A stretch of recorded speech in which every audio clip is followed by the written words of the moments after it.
Hi all, Raj here, hope you're keeping safe and well. Here are my 5 top tips to fund your extension.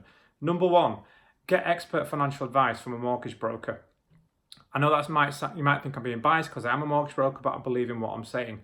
You don't want to get to the end of the process or halfway through the process to find out actually you can't get the finances after you've spent money on an architect, perhaps you've got a builder lined up, and then you find out you may can't get this done.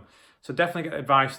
A broker can navigate you through the process and give you the pros and cons of and the best thing to do. Number 2, actually speak to your broker and find out, do the research yourself. Do you actually need a mortgage, or could you actually do this with a personal loan?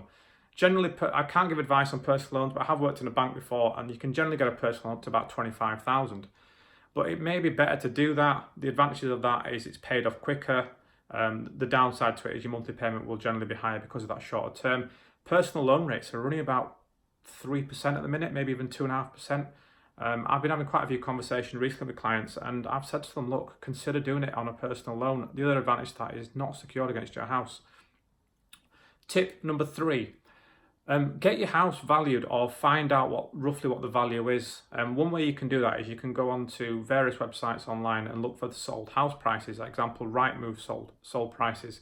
Go in there, put your street name in, and it'll tell you all the recent sales. It goes back, I think, 15-20 years, but you only need to look at the last 2 to 5 years to gauge.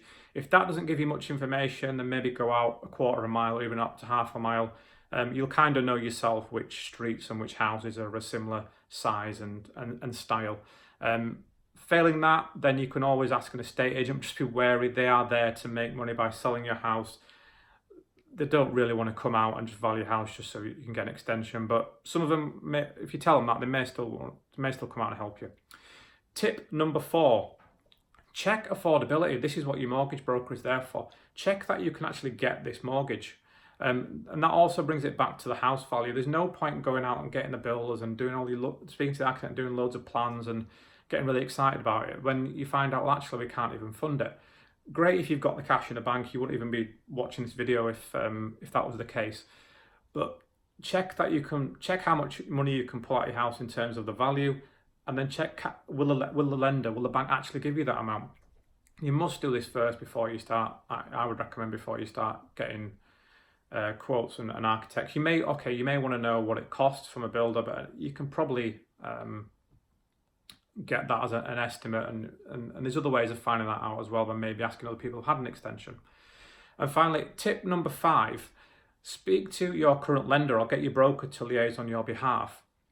Because if you, in a lot of cases, particularly in a fixed rate deal, you will have to pay a penalty fee to move to another lender. The other thing is, when you move to another lender, there has to be a solicitor involved. There's time taken. There's a lot more to be done.